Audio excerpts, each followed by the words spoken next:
식물이든지 동물이든지 생명이 있는 것은 다 자랄 뿐 아니라 종종 번식을 하게 됩니다. 복음도 마찬가지입니다. 오늘 나에게까지 이 복음이 오게 된 것, 번성함의 결과입니다. 한때 잠깐 일어났다가 사라진 사상과 문화가 얼마나 많이 있습니까? 유행같이 떴다가 사라지는 것들이 너무나 많이 있습니다. 그런데 복음은 그렇지 않습니다. 왜요? 살아있기 때문에 그렇습니다.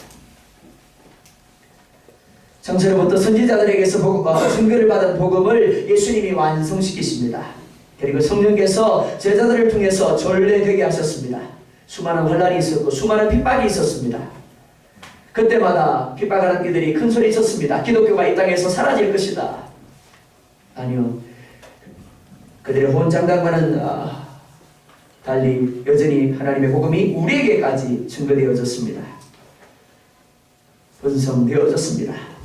그리고 하나님은 오늘 동일하게 우리 가운데 있는 복음이 번성되기를 원하신다라고 말씀을 합니다. 우리들도 이 번식의 일을 해야 한다라고 말씀하고 있는 겁니다. 사랑하는 성도 여러분, 우리들에게 하나님께서 맡겨주신 사람들이 있습니다. 그들을 복음으로 낳아야 합니다. 그러나 그 전에 먼저 품어야 합니다. 품지 아니하고는 결코 낳지 못하는 겁니다. 이를 위하여 예수님이 십자가에 죽으셨습니다. 그리고 이를 위하여 성령 하나님이 오셨습니다. 사도행전 1장 8절에 말씀합니다. 오직 성령이 너희에게 임하시면 너희가 권능을 받고 예루살렘과 온 유대와 사마리아와 땅 끝까지 이르러 내 증인이 되리라 하십니다. 이것이 번성입니다. 120명의 성도들이 성령의 충만함을 받았지만 그들이 이 말씀대로 번성하지 못할 때 하나님은 예루살렘 가운데 핍박이 있게 하셨습니다. 그리고 강제적으로 그들로 하여금 사마리아를 향하여 나아가서 그리고 땅 끝까지 이르러 번성하게 하셨음을 사도행전을 통해서 볼 수 있습니다. 사랑하는 성도 여러분, 하나님은 결코 나 혼자 구원받은 것으로, 나 혼자 신앙생활 잘하는 것으로, 나 혼자 천국 가는 것으로 기뻐하지 않습니다. 복음에 불임이 되지 않기를 원합니다. 번성하는 여러분이 될 수 있기를 주의 이름으로 축원드립니다. 또 땅에 충만하라 말씀합니다. 이는 교회를 통하여 하나님이 이루시고자 하는 최종적인 목표입니다. 하나님은 나 한 사람으로 시작된 구원의 역사가 우리 가정에 충만하게 되기를 원하십니다. 나 때문에 직장과 사업장에 복음이 충만하게 되기를 원하십니다. 복음을 전하는 일에는 반드시 때가 있습니다. 그리고 끝이 있습니다. 내가 원하든 원치 아니하든 누구도 피할 수 없는 죽음의 때가 있기 마련입니다. 그리고 주님의 재림의 때가 있습니다. 히브리서 9장 27절에 말씀합니다. 한 번 죽는 것은 사람에게 정하신 것이요 그 후에는 심판이 있으리니. 하지만 사람들은 이를 잘 인정하려 하지 않습니다. 인정할지라도 잘 인식하지 못합니다. 한번 물어볼까요? 나는 오늘이라도 죽을 수 있다. 네, 아무도 그렇게 생각하지. 하나님, 나는 오늘 죽으면 안 돼요. 그죠? 그런데 그럴 수 있는 겁니다. 누구도 자신의 죽음을 예상하지 못합니다. 아침에 잘 다녀오겠다고 손을 흔든 아빠가 사단의 시신으로 돌아오는 겁니다. 누가복음 16장에 나오는 부자도 마찬가지였습니다. 그래서 세상적으로 성공하고 잘 먹고 잘 사는 것에만 관심을 가졌었습니다. 하지만 죽음이 그에게 찾아왔습니다. 그리고 그가 죽음 후에 간 곳 지옥입니다. 그는 아브라함에게 이렇게 간구하고 있습니다. 구하노니 나사로를 내 아버지의 집에 보내소서. 내 형제 5이 있습니다. 그들에게 증언하게 하여 그들로 하여금 이 고통받는 곳에 오지 않게 하여 주십시오. 우리 모두는, 우리 교회는 사람들로 하여금 지옥에 가지 아니하도록 증언해야 될 사명을 가진 사람들입니다.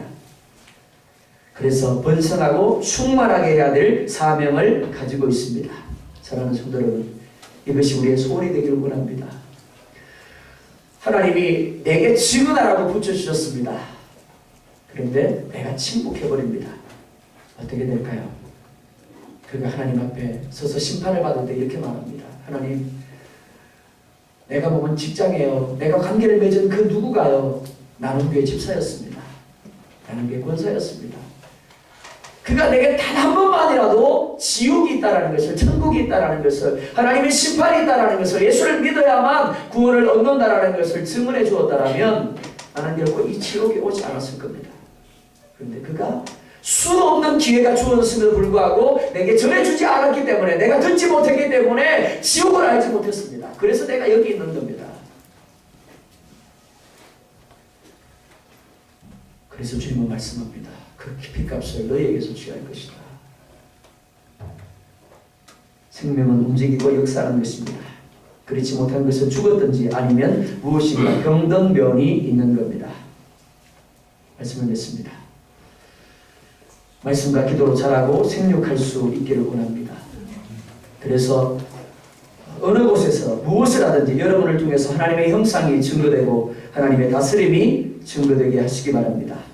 아울러 만나는 모든 사람들을 그리스도의 심장으로 품고 기도하며 복음을 전함으로 번성하고 충만하시기 바랍니다. 후회하지 마십시오. 여러분들의 부모님들, 여러분들의 가족들, 여러분들의 직장 동료들, 여러분들의 친구들, 오늘 여러분들에게 주어진 마지막 증언함의 기회일 수도 있습니다. 내일은 더 이상 증언할 기회가 없을지도 모릅니다. 하나님이 주시는 감동에 순종할 때 그곳 하나님의 영광이 드러날 줄 믿습니다. 하나님의 기쁨이 가득하게 될 줄 믿습니다. 무엇보다 하나님의 구체적이고 실제적인 역사가 여러분들 가운데 누려질 줄 믿습니다. 바로 그런 삶이 우리의 삶이 되기를 주의 이름으로 축원드립니다. 기도하겠습니다.